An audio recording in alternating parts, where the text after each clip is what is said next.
Violence on the streets of Athens as anger over harsh economic cutbacks boiled over.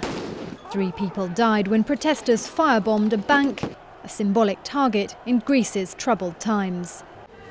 Across the country, public transport was practically non-existent, and ferries remained docked in their harbours.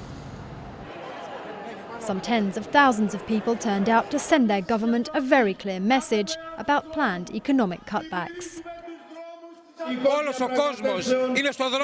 Everyone's out on the street to say a big no. We don't want these measures, we don't want to be dependent, and we don't want submission.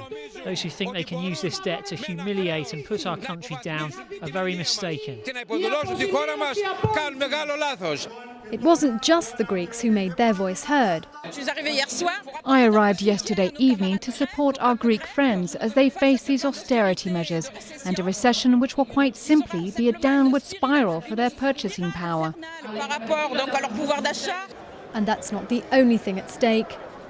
Wage freezes, pension cuts and tax hikes are also on the cards. All in return for €110 billion the IMF and Eurozone countries have promised to free up over 3 years to prevent Greece from defaulting on its massive debt.